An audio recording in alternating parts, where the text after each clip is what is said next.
tonight how WSU helps students concerned about where their next meal will come from. And some updates that could affect your commute back home for Thanksgiving break. Murrow News 8 starts right now.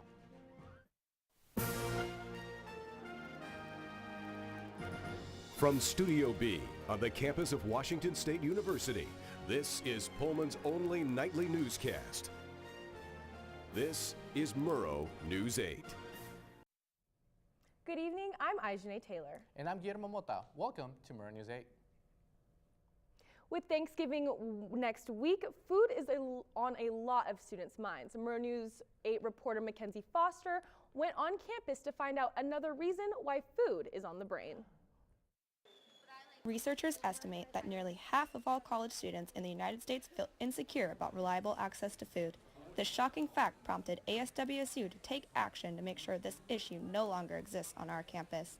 Among these initiatives, Cougs Feeding Cougs, a program that provides funds to eligible students to use in WSU dining services. And food insecurity is actually a huge issue on this campus. It's just not ever talked about. There's a lot of other resources, but they're not very well known. Cougs Feeding Cougs is just a different way to combat food insecurity.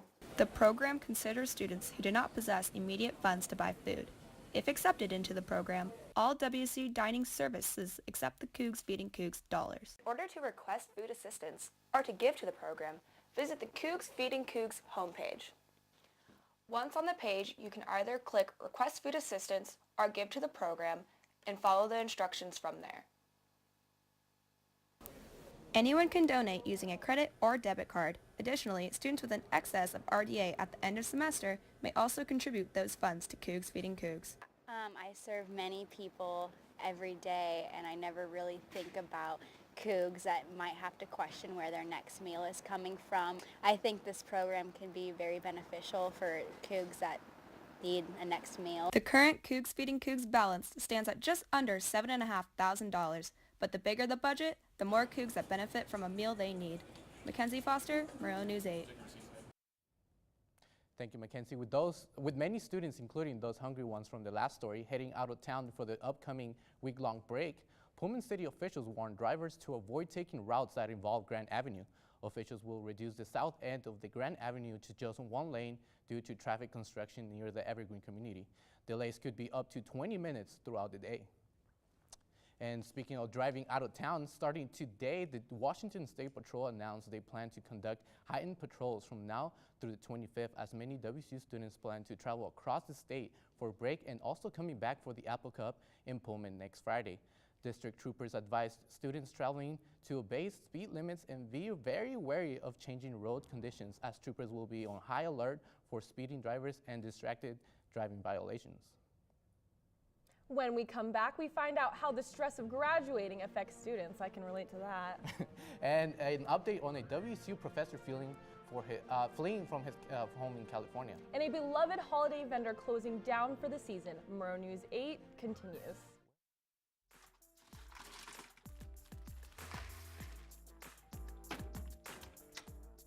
Thank you.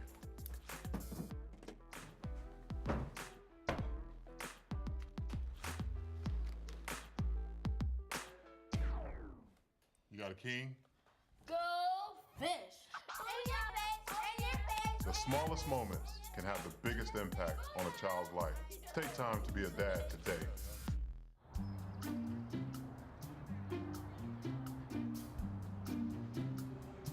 Don't worry, 74 people were picked before me in the NFL draft. To fight childhood obesity, United Way and the NFL are helping kids play at least 60 minutes a day. Okay, time for the team obstacle course! Yay! What this place needs is more healthy kids. To get involved or donate, go to unitedway.org/play60. Now I get it. A staple of the holiday season in Pullman has decided to shut its doors this week on a Oh Christmas Tree, which has sold trees to local residents for the last 15 years, will close for good this year. However, owner Jeff Packer said Pullman Building Supply bought his equipment and will continue to offer the same deals as Oh Christmas Tree so people can still buy them locally. About 25 students got fired from their jobs, thrown in jail, bartered with a pawn shop owner, and tried to survive natural disasters on Wednesday at the Washington State University Compton building. Students participated in a poverty simulation organized by the WSU Center for Civic Engagement to help students better understand the everyday challenges of being poor. Students had to use strategy. A little over half the residents in Whitman County live below the poverty line, according to the CCE website, making Whitman County the poorest county in the state. And nearly approaching the last few weeks of school means fall graduation will be here soon. So Jasmine Durachi found out how stress can affect graduating students. According to the National Center for Education Statistics, just under 3 million students will earn undergraduate degrees during this school year. For some, December 8th will bring feelings of relief and excitement. For others, it will bring fear and anxiety. Either way, fall's graduating class will soon come face to face with the new normal. It's been very routine here over the last 4 years, and now that's all about to change. Living life free of attending classes, grades, homework, and tests sounds like a dream. In 3 weeks, more than 800 students graduating from WSU will walk across the stage in Beasley Coliseum to finally get their diplomas. But graduating without a complete plan of action may bring a different kind of stress. It is pretty stressful knowing that after this little 4.5 years of heaven, we have the real world coming up. And many may not realize how normal that feeling actually is. There's changes in pretty much every area of your life when you graduate.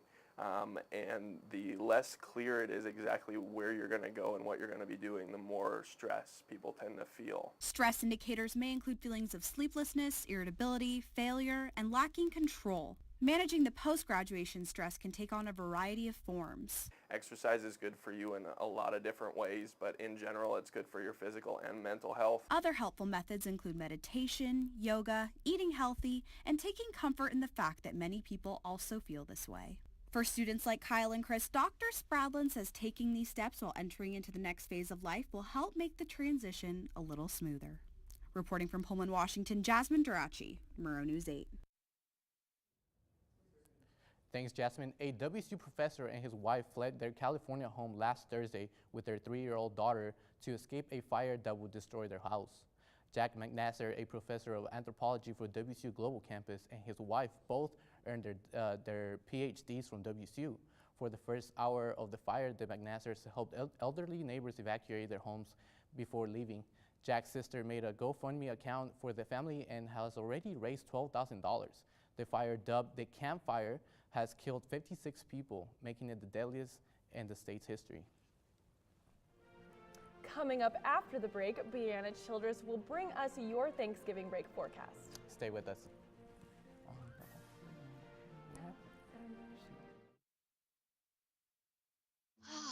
The great outside. My new mom and I have a lot in common. So shiny. We both love the outdoors. That's not a flower. And she knows a lot about wildlife. A labradoodle. You don't have to be perfect to be a perfect parent. Thousands of kids in foster care will take you just as you are. My new dad teaches me all kinds of stuff. I wouldn't use this one. He helps me with my decision making. Never. And he's even teaching me how to drive. And that's why cars have bumpers. You don't have to be perfect to be a perfect parent. Thousands of kids in foster care will take you just as you are. Wow, these are really good. You act surprised.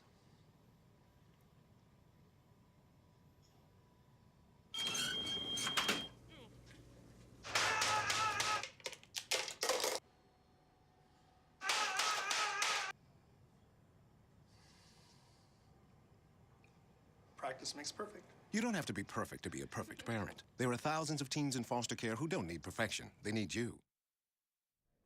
You know what? It rained a little bit last night. It's starting to get really cold on the Blues. You know what? I'm used to the rain because I'm from Guatemala, so it rains like all year long. So I'm just ready for this. Well, let's head over to the Weather Center and see what's in store for the weekend. Bree? Thanks, Aishane. Yeah, so tonight we are looking at clear skies unlike last night, but we are going to see showers throughout the day a little bit today.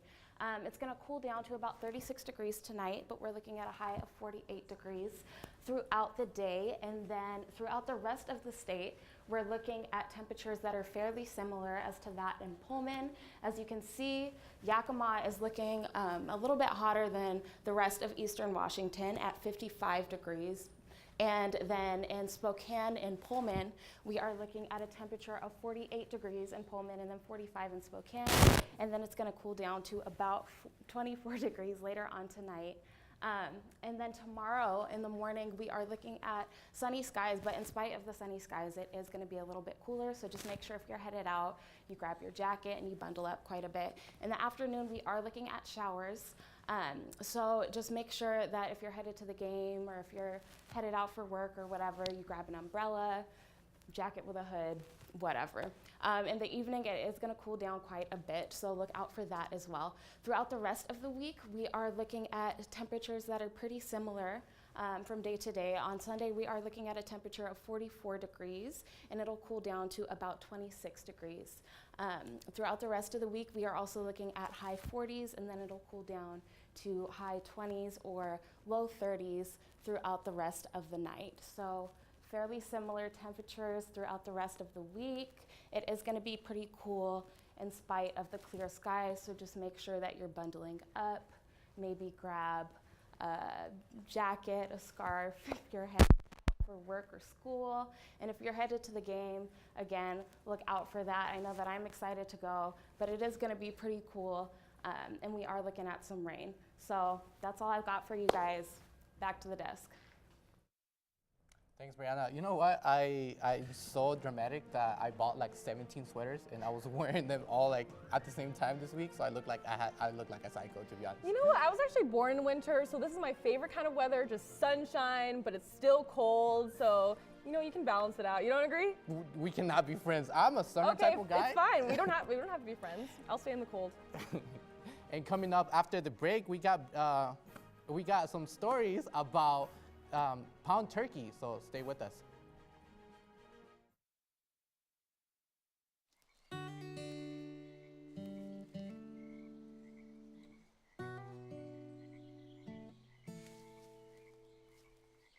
When you're out there, there's no telling what you'll find.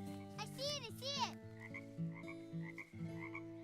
Oh, look at you. There are some moments only the forest can inspire. Find yours at discovertheforest.org. The great outside. My new mom and I have a lot in common. So shiny. We both love the outdoors. That's not a flower. And she knows a lot about wildlife. A labradoodle. You don't have to be perfect to be a perfect parent. Thousands of kids in foster care will take you just as you are. If you want to be a parent, it doesn't matter how you play or even what you wear. You just need to be there. Thousands of teens in foster care don't need perfection. They just need you. So with Thanksgiving coming up, for some odd reason, our producer asked us to get a hold of our parents, and we got some really fun stuff going on here because, so there's this thing all going on social media where you have to text your parents that to put a 25-pound turkey in the microwave and see what they said. And some of the parents just decided to not get the joke, and then they were roasting us because apparently we don't know how to cook. And you know what? You have to check out these videos. But I love this one where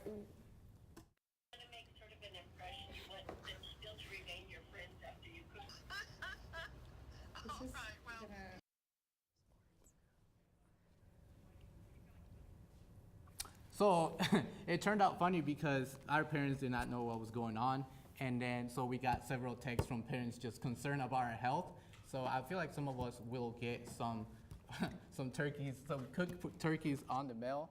So we're looking forward to that. And at home, try this at home. It'll be fun. So maybe your parents will send you a turkey as well.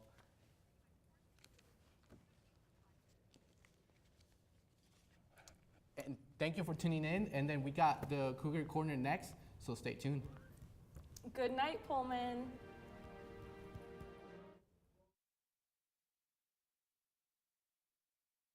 The WSU Cougar Corner on Murrow News 8. I'm Bradley Warren. And I'm Matt King. Thanks for joining us. The next set of college football rankings came out on Tuesday, and the Cougs still sit in the number 8 position, where there's nothing been changed this last couple weeks in the top 10. Cougar football fans everywhere continue to wait anxiously to see if the Cougs have a chance to make the playoffs. Bowl game predictions for the WSU Cougars have fans everywhere ecstatic, and that's right, it's looking like the Rose Bowl. It's not just the experts who think this, it's the Rose Bowl itself. They tweeted out earlier this week about Washington State versus Ohio. If true, this would be the Cougs' 5th Rose Bowl appearance in program history. And speaking of Coug fans, excitement for the upcoming bowl game has one group of students super excited with a very interesting way of traveling to the game in style. Let's take a look and see how these Coug fans plan on getting to Pasadena.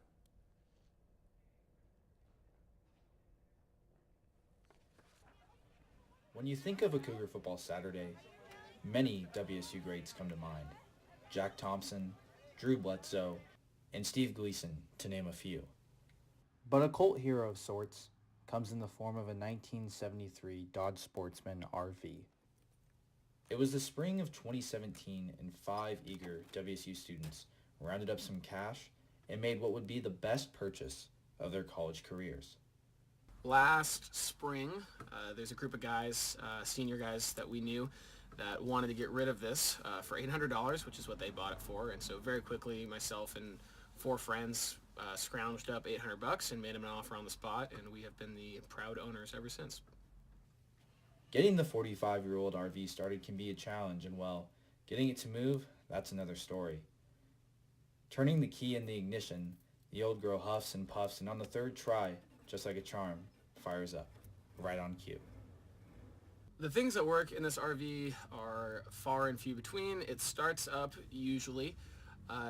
It rolls pretty effectively, and that's about all we've tried out on it, and that's all we really need it for. After spending countless weekends with a Cougar alum, he decided to donate a Region 1 tailgate pass and share his experience with the students. But what no one would have guessed were the flocks of fans that would gather at this antique RV. First game we pulled this thing into, the people around were just giving us the weirdest looks. It was the funniest thing I've ever seen. But now, like, since we've been there for 2 seasons, we walk in, everyone's just, hey, how you doing? Oh, come on over here, let's hang out. The best was last weekend for Dad's weekend. We're getting in there, the thing died, and we had 20 people coming up. Oh, want to push this thing in there? All right, here we go. And we're just pushing all together. So it's part of the RV community now, and that's just what's great is we met so many alumni and great people from it.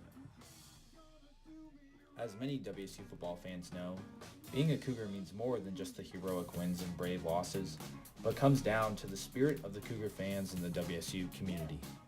Well, RV is Cougar football. That's all it is. Like, it wakes up, you turn it on, we turn it on, it's just purring like a Cougar. While the Palouse Posse remains at the top of the Pac-12 standings and many sights and sounds pointing south toward the City of Roses, those eager Cougars have made a pledge. Although we've never gotten this RV going faster than 35 miles an hour, if the Cougs go to the Rose Bowl, we will push this thing to Pasadena. By all means necessary, we are taking this to the Rose Bowl. The students are up for the challenge of an 18-hour and 1,100-mile drive to Pasadena with one thought in mind: Rose Bowl or bust. Taylor Swanson, Murrow, News 8. Thanks, Taylor. Now, we don't want to get ahead of ourselves. The Cougs still have 2 conference games left. This weekend, the Cougs match up against the Arizona Wildcats at home. 7:30 p.m. will make for a chilly kickoff, but after coming home from a 31-7 win against the Colorado Buffaloes, the heat from this winning streak continues to light the fire in this team and its fans. Leading the team, quarterback Gardner Minshew, who threw for 335 yards, and running backs James Williams and Max Borghi, who have 437 yards and 283 yards, respectively. This season, there has been a lot of talk of this team and its legacy. Reporter Noah Schmick took a closer look at one of the players and his family's history in Cougar football. The most valuable player of the 1992 Copper Bowl, Pac-10 Offensive Player of the Year in '92, and that famous run the snow all belong to one name. Receivers left for Bledsoe. Still has the football after the play fake, going into the end zone. Wants Davis or Bobo. Touchdown, Washington State. Philip Bobo with the catch. 26 years later, Drew's son John roams the Martin Stadium sidelines repping that same number 11, but John Bledsoe says the number 11 on his back didn't always come with his last name. In middle school, there's some mix up with the numbers, so I wore 15 in middle school, and then freshman year I wore 15. But I always wanted to be 11. That was my favorite number all the way through. Always has been. Washington State quarterback Gardner Minshew holds a firm lead on the starting position, but John says sporting the number 11 here at Washington State satisfies a lifelong dream. It's always been a dream since I was really young. And this is kind of the first real college campus I stepped foot on. You know, we'd come back to games even when my dad was still playing when I was pretty young. And I always want to go here, you know, and I always want to play college football, so this is always kind of the dream. Even the Bloor Athletic Complex behind me showcases a 30-foot mural of Drew Bledsoe in his number 11 jersey. I talked to Drew about what it's like with his son being on the team and sporting the same number as well. Just seeing him on the field playing for the Cougs and knowing that he's battling his brains out and one of the hardest working guys on the team and actually playing really, really well this year in practice. So it just makes me really excited for him. I'm proud of that kid. He's playing really well. Hopefully he gets a chance to go out there and compete for the Cougs here sometime soon. NFL scouts may not flock to Pullman this year to find the number 11 jersey, but the legacy of the Bledsoe name still revolves around Washington State and that number on John's back. Noah Schmick, Murrow News 8. All right, thanks, Noah. That was great. When we come back, we're going to take a look at the other WSU teams and see how their season is looking. When Cougar Corner returns.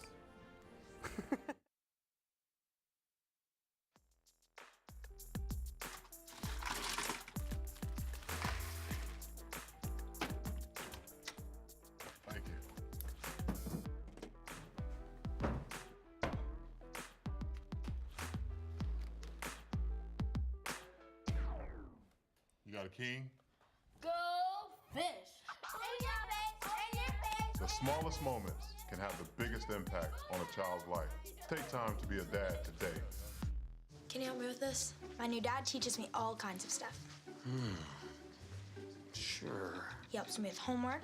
That would be 3.6795. Thanks. Yep. He helps me with my decision making. I wouldn't use this one. Ever. And he's even teaching me how to drive. And that's why cars have bumpers. I'm learning so much. You don't have to be perfect to be a perfect parent. Thousands of kids in foster care will take you just as you are.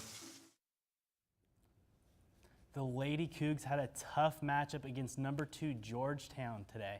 The Lady Cougs were defeated 1-0. The only goal of the game was scored in the 9th minute of the first half. The Lady Cougars end the season 13-6-1, and an impressive season it has been for these women. Georgetown moves on in the tournament to play number 4 Duke, ranked on Sunday evening. In other Lady Cougar news, the volleyball team challenges number 2 ranked Stanford tonight at home. The team returns home after losing to number 13 USC Trojans 1-3 last weekend. Senior Taylor Mims and redshirt junior Jocelyn Urias added offensive firepower with 10 kills and 9 kills respectively. And non-conference play continued for both men's and women's basketball this week. Women's basketball starts off rocky, losing both games against Utah State and St. Mary's.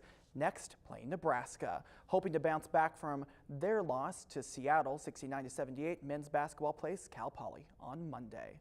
When Cougar Corner continues, we'll take a look at Cougs in the pros. And must-see mustaches. Stick around for more. Mustaches. What could we be talking about? Oh.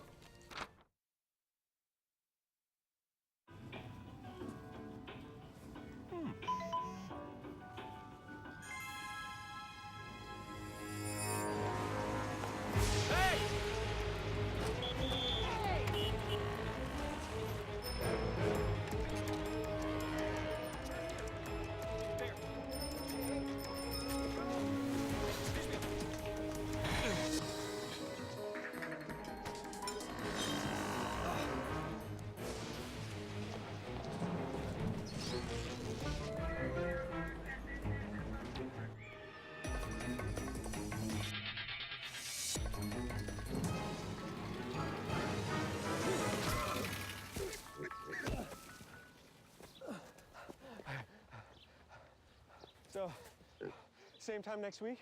Well, of course. Put away a few bucks, feel like $1 million. For free tips to help you save, go to Feed the Pig. Well, another week of sports gone by. Let's take a look at what the Cougs and the pros are doing. Dax, what's good?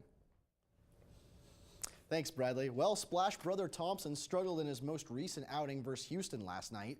Thompson went 5 of 16 from the field, scoring just 10 points in his last 5 games. That's not right, sorry. In the last 5 games, Thompson scored 24 or more points. There we go. He averages a robust 21 points per game on the season. In the Eastern Conference, Boston Celtics center Aaron Baines scored 9 points and grabbed 11 boards in a win against Chicago.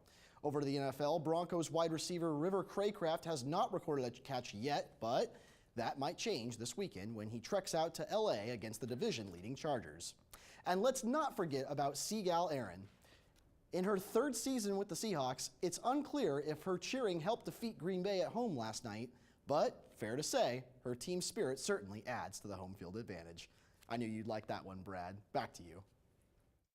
Well, thanks, Dax. Erin is a really good friend, and she's actually a Murrow grad, so really proud of her. Impressive, yeah. And she beat those cheeseheads. I mean, I'm not too happy about that result, but Go what are you going to do? When we come back, we're going to take a quick look at Gardner Minshew and some super interesting things going on with mustaches on Lots campus. of award nominations, too. Ooh. That Mississippi mustache, that legend just keeps growing. That's our Stay guy. with us.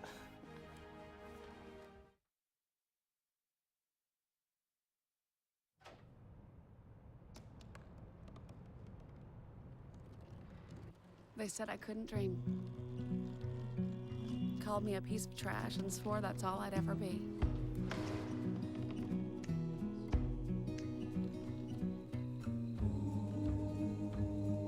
Said a bottle couldn't see the ocean.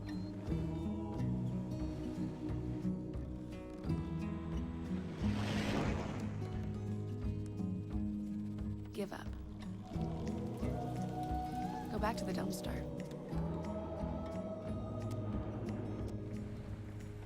But I didn't listen. I made my way.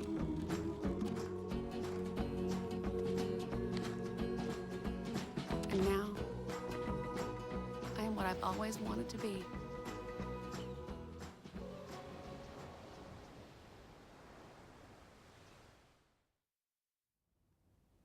Mustaches in Pullman have become the new man buns. The trendsetter of the mustaches in Pullman, and I guess starting quarterback for the Cougs, Gardner Minshew. The Mississippi mustache has now gained national recognition for leading the Cougs to a 9-1 record. The founding father of the mustache in Pullman gained a new disciple on Saturday as Minshew put on a mustache on Mike Leach, who graciously accepted the honor of the mustache. At this time, we would like to welcome Mike Leach to the Mustache Organization. You know, I think our producer Jenny is the president of that organization. I'm a big fan. Big fan of these mustaches. Well, that's all we have for you in this edition of WSU Cougar Corner on Murrow News 8. Join us every Friday night, and don't forget to follow us on Facebook and Twitter.